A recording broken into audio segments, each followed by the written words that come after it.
हाय, आज हम लोग देखने वाले हैं एनपीवी और आईआरआर के कॉन्सेप्ट जो कि बहुत ही इंपॉर्टेंट होते हैं। तो चलिए शुरू करते हैं बिना किसी देरी के। तो ये रहा आपका क्वेश्चन, उसके लिए हम दूसरा यंत्र इस्तेमाल कर रहे हैं। तो Reliance corporation wants to invest 2 lakh रुपया in the project with life of 5 साल विथ नो सेल्वेज वैल्यू। अब सेल्वेज वैल्यू आप लोग जानते होंगे, स्क्रैप वैल्यू सेल्वेज वैल्यू एक ही है। Company uses straight line method, ये डेप्रिसिएशन का मेथड है। एसएलएम होता है और डब्ल्यूडीबी होता है, तो एसएलएम लग रहा है, ठीक है। Prevailing tax rate is 50%। The estimated cash flow before depreciation and tax CFBT from the investment proposal are as follows, ठीक है। अब देखो, इसमें ईयर दे दिया है आपको, CFBT दे दिया है। निकालना क्या क्या हमें, पे बैक पीरियड निकालना है, company cost of capital of 10%, what will be the NPV of the project. तो सब देखते हैं आगे, ठीक है। अब इसको मैं रख देता हूँ यहाँ कोने में, ठीक है। चलिए देखिए, इन्वेस्टमेंट कितना है हमारा, 2 लाख। टाइम कितना है, 5 साल, ठीक है। ये रहा हमारा रिलायंस, ठीक है। और उसके आगे हम लोग देखें तो टैक्स है 50%। डेप्रिसिएशन हमारा कितना है, 2 लाख है, 5 साल के लिए लग रहा है। तो फिर SLM में क्या होता है, सिंपली आप उसको 5 से डिवाइड कर दोगे, ठीक है। इसका फॉर्मूला होता है SLM में आपका 40,000 पर एनम ही लगेगा, ये बढ़ेगा नहीं। 40,000 40,000 40,000 40,000 40,000, ठीक है। तो चलिए अब देखो, क्वेश्चन में क्या रहेगा, कभी कभी आपको CFBT देगा, कभी कभी, हमेशा आपको CFBT दे देगा। ये प्रोसेस जो यहाँ पे हो रही है, इतनी प्रोसेस, ये आप स्किप कर सकते हो। बट अब इसमें दिया है CFBT, तो चलिए पहले CFAT निकालते हैं। तो CFAT कैसे निकलेगा, CFBT minus depreciation into 1 minus tax rate, जो कि 50% वाला है, और प्लस डेप्रिसिएशन, ठीक है। अब ईयर लिख लिया मैंने, CFBT लिख लिया एज इट इज, ये यहाँ पे कॉपी पेस्ट। अब ये फॉर्मूला में लगाया मैंने CFAT 80K माइनस डेप्रिसिएशन कितना आ रहा है 40K पर एनम, तो 40K लगा दिया। 1 माइनस ये जो आपका 50% है, इसको आप डेसिमल में कन्वर्ट कर लोगे, जो कि हो जाएगा 0.5 हो जाएगा। ध्यान रखना, एक में से 0.5 माइनस करेंगे तो कितना आ जाएगा, 0.5 आ जाएगा, ठीक है। प्लस 40K, जब आप इसको सॉल्व करोगे, इसको ये 40K हो जाएगा, ये आपका 0.5K हो जाएगा। जब इसको मल्टीप्लाई करोगे तो 20K आ जाएगा। 20K plus 40K is equal to 60,000, ठीक है। इसी तरीके से हमने सारा कर लिया है। 70K यहाँ रखा, ठीक है। 70K CFBT में माइनस डेप्रिसिएशन 40K, फिर यहाँ पे 1 माइनस टी सेम रहेगा, प्लस डेप्रिसिएशन सेम रहेगा। ये पूरा प्रोसेस सेम रहने वाला है, बस यही हम कर रहे हैं। 60K minus 40K, 50K minus 40K, 40K minus 40K, तो ये 0 हो जाएगा। अब ये 0 हो जाएगा तो ये 0.5 से मल्टीप्लाई होगा तो ये 0 हो जाएगा, बचेगा कितना, 40K। तो यहाँ पे हमने लिख दिया, ठीक है। अब ध्यान से देखते हैं अगर हम, तो CFAT, ठीक है, हमारा निकल आया, CFAT निकल आया। तो अब हम लोग बढ़ेंगे किस, पहला क्वेश्चन का पे back period of the project, ठीक है। अब पे बैक पीरियड निकालना है तो हमें क्या करना पड़ेगा, हमें पहले ईयर हमने प्लॉट कर लिया, CFAT प्लॉट कर लिया। अब क्यूमुलेटिव निकालेंगे। क्यूमुलेटिव निकालने का सिंपल तरीका, इसको कॉपी पेस्ट यहाँ किया। अब इसमें इसको जोड़ देंगे, 60 प्लस 55K कितना हो गया, 1,15,000। इसको जोड़ देंगे तो 1,65,000। इसको जोड़ देंगे तो 2,10,000। इसको जोड़ देंगे तो 2,50,000, ठीक है। अब आगे बढ़ते हैं, आगे बढ़ेंगे आप तो फिर क्या देखेंगे आप कि रिकवरी अकर्स ड्यूरिंग 4 ईयर। अब हमको निकालना है पे बैक पीरियड। पे बैक पीरियड होता है कि अगर आपने किसी भी प्रोजेक्ट में पैसे लगाए हैं तो वो पैसे कितने साल में वापस आ जाएंगे। सपोज करते हैं आपने 100 रुपये लगाए हैं किसी प्रोजेक्ट में, ठीक है। अब वो 100 रुपये आपके 2 साल में वापस आएंगे, समझो। 100 रुपये आपके 2 साल में वापस आएंगे, मतलब आप 2 साल बाद ब्रेक इवन हो गए, नो प्रॉफिट नो लॉस, ठीक है। अब देखो, रिकवरी अकर्स ड्यूरिंग ईयर 4। अब इसमें हमें क्या करना है, सबसे पहले हमारा जो इन्वेस्टमेंट वैल्यू कितना था, 2 लाख था। 2 लाख हमारा किस साल में निकल रहा है, ध्यान से देखो। 60,000 निकला, नहीं निकला। 1,15,000 निकला, नहीं निकला। उसके आगे देखो, 1,65,000 निकला, नहीं निकला। 2,10,000 निकला, ज़्यादा ही निकल गया, तो हम लोग पीछे गए, ठीक है। तो यहाँ पे ईयर बिफोर फुल रिकवरी हमने ये लिखा 3 प्लस, इसका फॉर्मूला होता है, ठीक है। Year before full recovery plus initial investment minus cumulative upon में CFAT ऑफ फुल रिकवरी। इसका सिंपल फॉर्मूला समझ लोगे ना तो फॉर्मूला बना लोगे।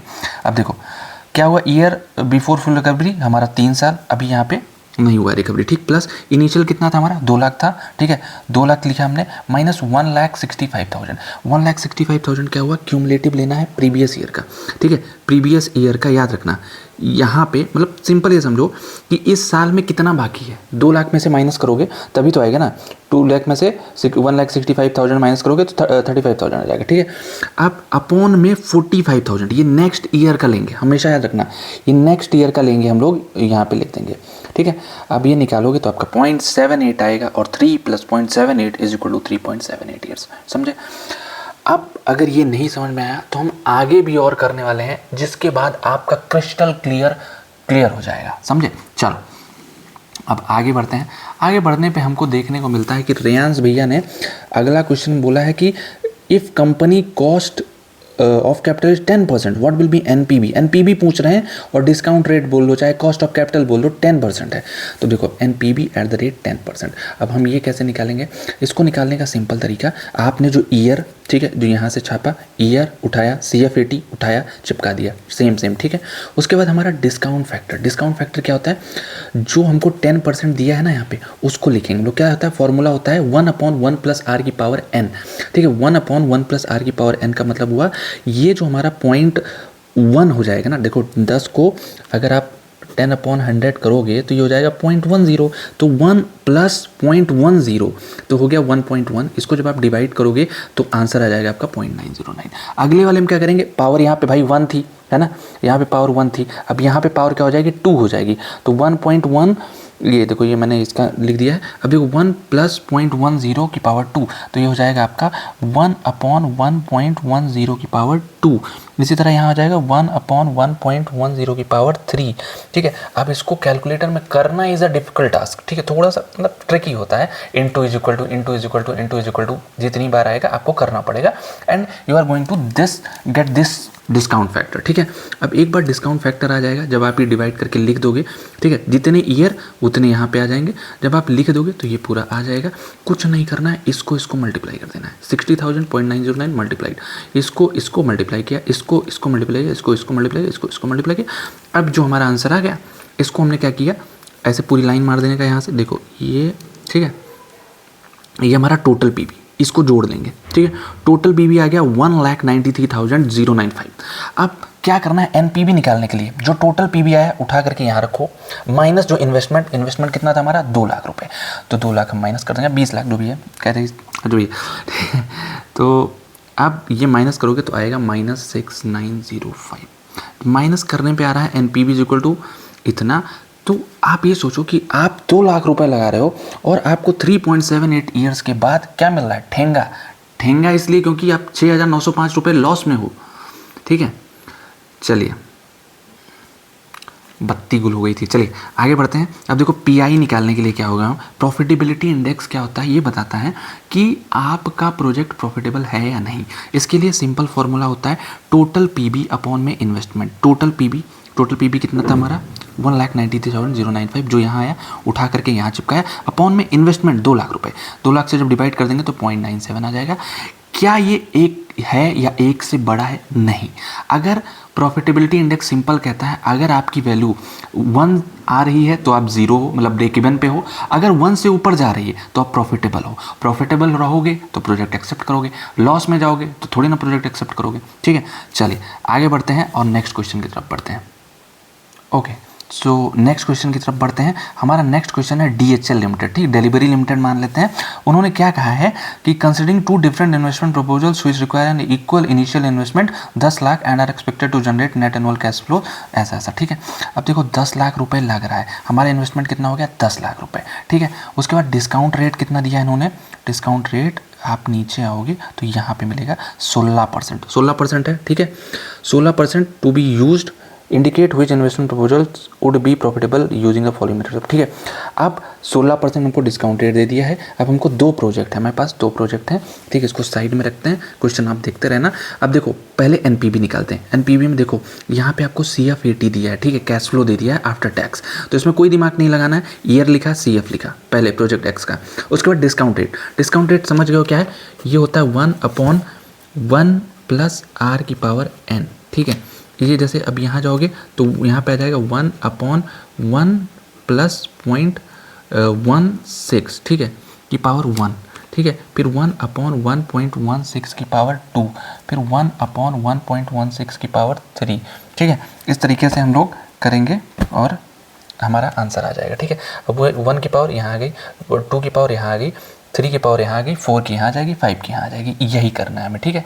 ये करने के बाद जैसे ही आ जाए, कुछ नहीं सोचना है, दिमाग बंद, ऑटो मोड पे भेज दो, इसको मल्टीप्लाई करके ये कर दो, इसको मल्टीप्लाई करके यस कर दो, ये इसको इज इक्वल टू इतना, इसको इज इक्वल टू इतना, ये आ गया। ये आने के बाद कुछ भी नहीं करना है, यहाँ से एक सीधी लाइन ड्रॉ करना, थोड़ा सीधी करना, ऐसी नहीं करना, ठीक है। अब देखो total PB is equal to, इसको ऐड करोगे तो 11,37,100, 11,37,100 आ जाएगा। अब ये जैसे आएगा, आपको खुश नहीं होना है, क्योंकि आप खुश होगे तो आप गलत कर दोगे। आपको क्या करना है, इसको उठा करके यहाँ रखना है। टोटल पीबी माइनस इन्वेस्टमेंट कितना, 10 लाख, 10 लाख में से इसे माइनस करोगे 1,37,100। सोचो भैया, आपने जो प्रोजेक्ट लगाया है उसमें आपको 1,37,100 का फायदा हो रहा है। तो फायदा हो रहा है, फायदा किसको नहीं पसंद है। चलो आगे देखें। अब ये हमारा आ गया तो हमारा काम खत्म नहीं हुआ। अगला क्या पूछ रहे हैं भैया, 2 प्रोजेक्ट हैं, ठीक है। अब प्रोजेक्ट वाई का भी साथ में ही देख लेते हैं। प्रोजेक्ट वाई का क्या है, देखो स्टेप 1 हमारा यहाँ आ जाओ, ठीक है। ईयर दिया है, ईयर दिया, सी एफ दिया, ईयर दिया है 1 2 3 4 5, सी एफ दिया है, ठीक है, चिपका दिए। डिस्काउंट फैक्टर अगेन वही वाला रूल, देखो क्योंकि 1/16 ही है अपना, डिस्काउंट फैक्टर सेम है, तो ये वैल्यू सीधे कॉपी पेस्ट हो जाएंगे। ज़्यादा दिमाग नहीं लगाना है वहाँ, इतना दिमाग लगाना है कि अगर 16% यहाँ है, 16% वहाँ है, तो हमको कॉपी पेस्ट करना है। उससे ज़्यादा दिमाग लगाएंगे तो हम टाइम वेस्ट करेंगे और पेपर में 1-2 क्वेश्चन छोड़ के आ जाएंगे, ठीक है। चलिए ये बत्ती गुल हो जा रहा है बार बार, ठीक है। अब देखो इसमें क्या हो रहा है कि हम थोड़ा लैग होने लगा,